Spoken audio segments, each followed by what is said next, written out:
Hey guys, how's it going? Adrian back with you for another video. Just want to show you kind of what I've been up to all day. So I guess we'll start from the front here. So I started the day spreading the roof, and now I'm almost, well, not ready for plywood, but started filling in the corners and what have you. But got all the trusses set, backups in, and ceilings on.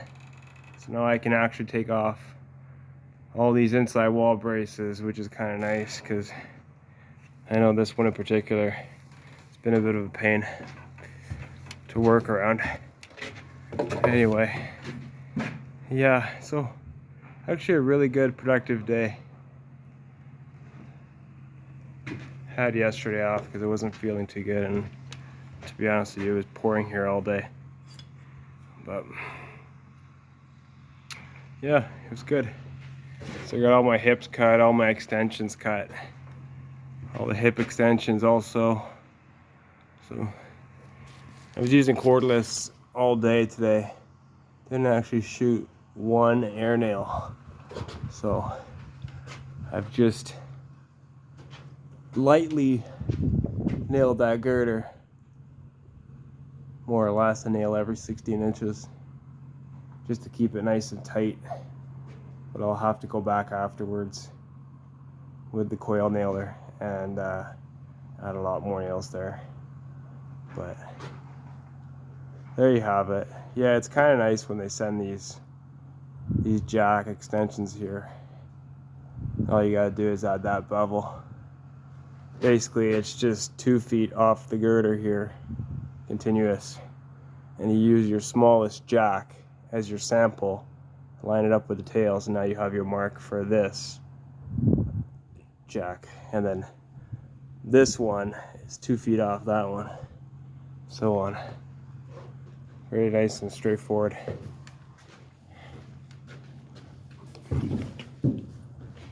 But I'm hoping tomorrow to be mostly sheeted this roof.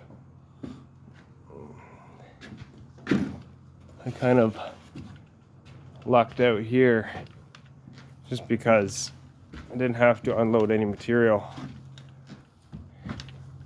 As you can see, I just basically planted the whole roof load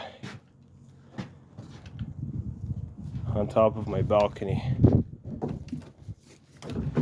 So that was nice. Also keeps the material out of the way.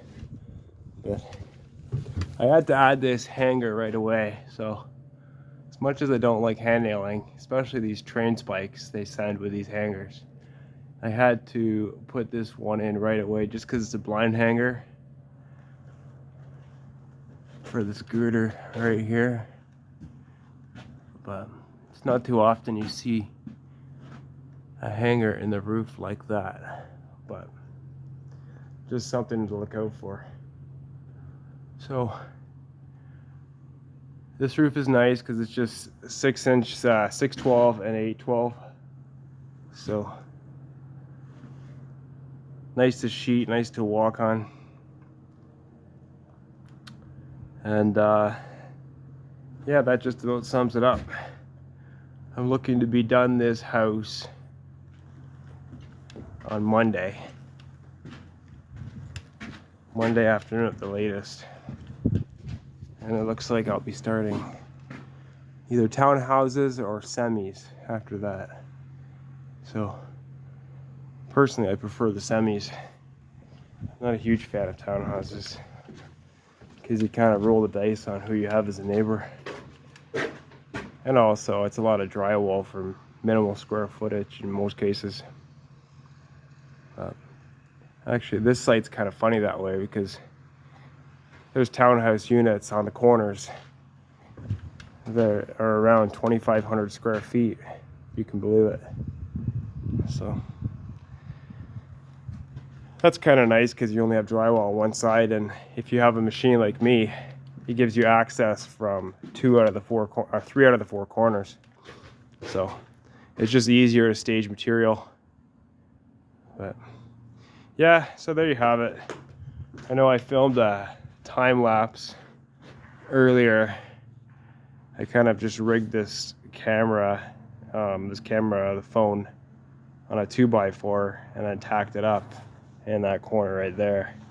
So I'm kind of interested to see how that turned out. And yeah, we'll keep on plugging away. This fascia here actually turned out really nice. And all the joints lined up, half on each stud, or yeah, on the truss. So it's always nice when that happens. You don't have to cut.